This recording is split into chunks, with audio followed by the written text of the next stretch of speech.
ವರ್ಷ ಆಗಿತ್ತು. 2023 24 ನಮ್ಮ ಮನೆ ಹಿಂಗಿದ್ರಿ ಒಬ್ಬರ ಮುಖ ನೋಡ್ಕೊಂಡ್ರೆ ಒಬ್ಬರಿಗೆ ಆಡ್ ಬರ್ತೀವಿ. ಭಾರಿ ಕಷ್ಟ ನಡೆದಿತ್ತು.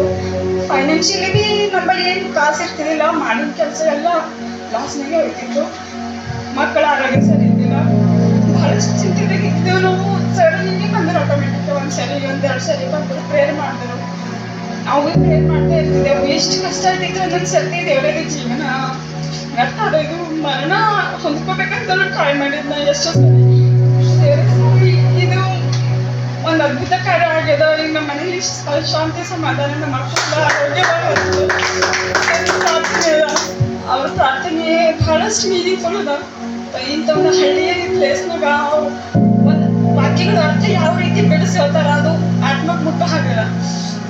ನಮ್ಮ ಮನೇಲಿ ಎಷ್ಟು ಕಷ್ಟ ನಡ್ತಿತ್ತು. ಇವಾಗ 2 ವರ್ಷದಿಂದ ನಮ್ಮ ಮನೆ ಜಗಳ ಇಲ್ಲ. ನಮ್ಮ ಮಕ್ಕಳಿಗೆ ನಾನು ಹಾಸ್ಪಿಟಲ್ ಹೋಗ್ತೇನೆ. ಪ್ರತಿ 15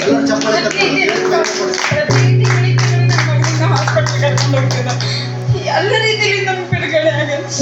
2025 ಜನವರಿನಾಗ ಬಂದ ಸರ್ ನಮ್ಮ ಮನೆಗೆ ನಿಮ್ಮ ಮನೆಯಲ್ಲಿ ಎಲ್ಲ ಕಷ್ಟ ನಡೆದು ಬಹಳಷ್ಟು ತೊಂದರೆಗಳಿಗೆ ಒಳಗಾಗ್ಲತ್ತೀರಿ. ನೀವು ಪ್ರಾರ್ಥನೆ ಮಾಡ್ರಿ, ಉಪವಾಸವಾಗಿರ್ರಿ, ಮನೆಯಲ್ಲಿ ಶಾಂತಿ ಸಮಾಧಾನ ಶುಕ್ರ ಪ್ರೇಯರ್ ಮಾಡ್ಕೊರಿ, ಉಪವಾಸ ಪ್ರಾರ್ಥನೆ ಮಾಡ್ರಿ ಅಂತೇಳಿ ಹೇಳಿದಾಗ ನಮ್ಮ ಅತ್ತೆಯವ್ರಿಗೆ ಪ್ರಾರ್ಥನೆ ಮಾಡತ್ತಾರ. ನಾವು ಕುಟುಂಬ ಸಹಿತವಾಗಿ ಬರ್ಬೇಕಂತ ನಾವು ಟ್ರೈ ಮಾಡಿದ್ವಿ. ಇವತ್ತಾದ್ರೆ ಆಗಿಲ್ಲ ಅವಶ್ಯಕವಾಗಿ.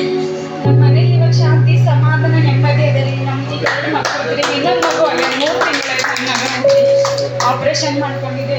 Operation success